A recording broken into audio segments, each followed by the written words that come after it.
La Liga has a new leader, Real Madrid and Barcelona, even on points. Real Madrid holding the head-to-head tiebreaker, though, with 8 games to go, very much reflected in the new title odds. That, of course, after a hugely controversial 2-1 win over Real Sociedad on Sunday. Sociedad has a goal disallowed. Both Madrid goals shadowed in controversy, you might say. A penalty drawn by Vinicius. Karim Benzema's now world-famous shoulder. The press in Catalonia having a field day with it. Conspiracy theories abroad. For more, we welcome in Sid Lowe and Julien. Sid, I'll start with you. I guess there's no surprise to see the Catalan press responding in the way that they did. What other fallout have you seen from around Spain? No, you're right. It is no surprise. And I must admit, I normally find this kind of thing so incredibly tiresome. And during the game last night, watching the way that people were reacting on social media, I did find it incredibly tiresome. And I thought, here we go again. And then there was a little bit of me this morning thinking about this and thought, actually, you know what? Maybe this is a good thing. Maybe after everything we've been through over the last 3 months, maybe this is a sign that we're getting back to normal. The fact that we're prepared to confront each other and have arguments and accusations and accuse people of cheating and accuse the referees of being on the side of one team or another, and that everybody is inevitably in the same trenches that they were always in before. Maybe that's the beginning of a certain new normality. Jules, you with your Barcelona ways, did you see it as scandalous as everybody else did? Not even just if you're not, even if you're not pro-Barca. I think there was a lot of controversy in that game from the Casemiro yellow card, who I think should have been red. You could argue over the penalty. You could argue over the goal that Januzaj scored for Real Sociedad that was disallowed for Merino's position, if you want. And then the Benzema shoulder, arm, whatever. It was great. I agree with Sid. I think this is the perfect scenario for La Liga. And for example, you can keep building up that title race. You've got another game, another week of games. Barca at home against Athletic Bilbao, hell of a game. Then Real Madrid against Mallorca the following day, and you go again. And this is just perfect. This is exactly what we all wanted. And that controversy will forever be there when you've got that kind of rivalry between the two clubs. Sid, let's focus for a second on the handball or lack of a handball. It really depends on which laws you're following, either the present laws or the future laws. Which rules are they adhering to in Spain right now?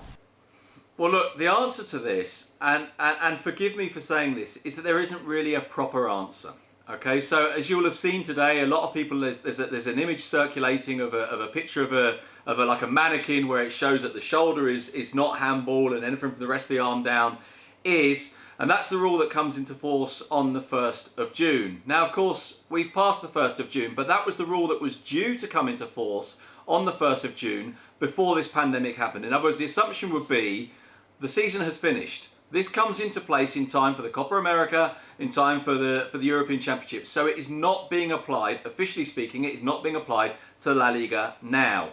The problem is, of course, that all the referees have seen this. And one of the problems that we have, and I've been talking to a referee for the last half an hour or so about this, is, and it was quite nice actually to hear him sort of agree with me, is that we've reached the point where there's so much kind of technocratic interference that referees almost don't know what to think now. So they've seen this, they know this is coming, but in theory, right, let's not apply it now. So in theory, a shoulder, well, that's still a handball, and in the Champions League it would certainly be, but in Spain there's been a kind of an encouragement to get ready for the new year. So look, officially, this rule is not in place. And yet, and I love this because I always feel like when I'm told this is the phrase that justifies everything and justifies absolutely nothing at all. The final kind of parting shot from this conversation with the referee was, this is one of those that is interpretive and is down to the referee. And I thought, great. So that doesn't help us in the slightest. Jules, did you think it was a handball?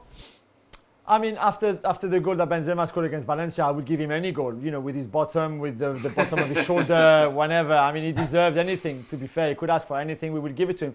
What I had an issue with, and we talked about it with Gab on the pod this morning, I think the referee should have gone to the screen and see by himself exactly, you know, what had happened. Or maybe he had a great view and didn't need to, but I think this one was so important as well, to go 2-0 for Madrid, that maybe he should have gone and have a look and decide by himself instead of having the VAR people telling him that it was okay.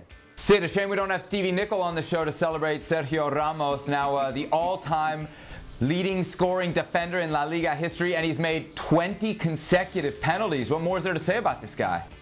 Yeah, I mean, whatever we say, we can say it very loudly to try and annoy Steve as much as possible. And I think one of the things about the penalties, by the way, that's worth probably noting is that to start with, when he started taking the penalties, there's a bit of a sense that this was a bit capricious. You know, this was a guy who wanted to rack up some goals. It probably wasn't the right decision for him to be taking penalties, but I think you'd struggle to find anyone at this level of football, in elite football in Europe, to have scored 20 in a row. He takes them very, very well indeed. Quite a lot of Panenkas, very cool in front of goal. And you know, he's just had a fantastic career as an attacking defender. It's true, as Stevie always says, that there may occasionally be some defensive doubts about him.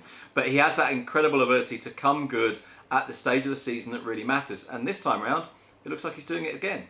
Sid, a little bit more reaction from this Real Madrid manager. Zinedine Zidanes has come out. He said it was a deserved victory and that he's kind of annoyed every time Madrid gets a win. The attention turns to the referees. Does he have a case to be annoyed?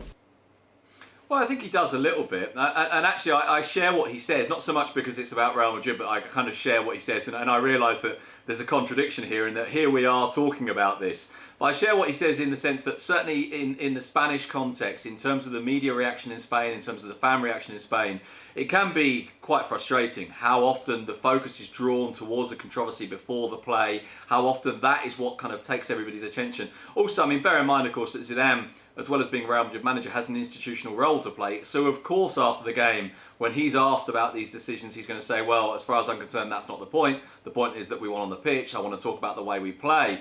There is one small flaw in Zidane saying, I'd much rather talk about the football, which is that Zidane very rarely engages, not at least with any depth, in questions about how his team's played. But of course he's going to say that. And it reminds me a little bit of the other conversation from last night. You got Mikel Merino, who of course was deemed to have been interfering in the offside goal. And he's standing there and he says, well, look, the goalkeeper can see it. It's definitely not interference. There's no problem at all. And Courtois is standing next to him, just off camera. And Courtois there kind of nodding. And the interviewer says to Merino, well, Courtois says it was definitely interference and it was right that it was given offside. To which Mourinho responds on air, live on TV, well, what's he going to say? Of course he says that. And in a way, that's kind of the point, isn't it? We're in that kind of circular thing where, well, what are people going to say? You know, they all have a vested interest in this. Jules, Madrid have had their say. Barcelona have had their say as well. Piqué has come out and hinted, not said, but hinted that Bar is helping Real Madrid. Setien kind of supported Piqué. Is that sour grapes? I mean, again, I think that's part of the game. How many times did we have Sergio Ramos complaining in the very same way, moaning after Barca got decision going their way? Let's not forget that over a length of the season, they really level up between them two, I think. But often, as well, Barca had those kind of games and performances and the referee having decision going their way. And then that's Sergio Ramos moaning towards Barca, and then when it's Real Madrid's turn, it's Piqué, usually the spokesperson, moaning towards the decision that the referee just made. This is it. And again, that's the scenario that we like. That's what makes also this season so special. And again, that rivalry between the two is so important. Sid, we opened the segment looking at the title odds. Barcelona have Atletico Madrid and Bilbao in the next 8 days. This title race, you could make the argument, might be over in a week, couldn't you? Yeah, and of course you were talking there about Piqué, and obviously what Piqué was saying was hinting at some of the refereeing decisions that are going Real Madrid's way from his point of view. But I also think that there was more to it the other night when he said after the Sevilla game that I think it's going to be very difficult to win the league now. I think he was having a go at his teammates as well. I think he was having a go at his team and saying we are not good enough if we play like this. He said, I can't see Real Madrid dropping points. We've just been unable to beat Sevilla. And I think he already feels it's over because he feels that Real Madrid will not drop any points between now and then the season, and it's out of Barcelona's hands. But as you rightly say, it could well be that after those two games, which are probably the hardest two that Barcelona have left, with perhaps Villarreal as well, which I think comes a week afterwards, those are tough games. I think Barcelona always looked at this next kind of 4-game run and thought if they could get through Sevilla, Atletico and Athletic and still be on top, they would win the league. But they're not on top anymore, and I suspect that gap at the top might even expand over the next week, yeah. Jules, an overstatement, an exaggeration to say Barcelona's situation right now desperate?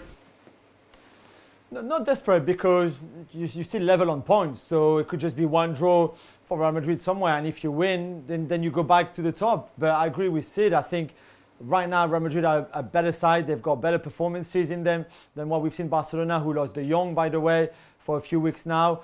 And right now, I just see clear favourite for Real Madrid without a doubt. Thanks so much for watching ESPN on YouTube. And for more sports highlights and analysis, be sure to download the ESPN app. And for premium content and live streaming, subscribe to ESPN Plus.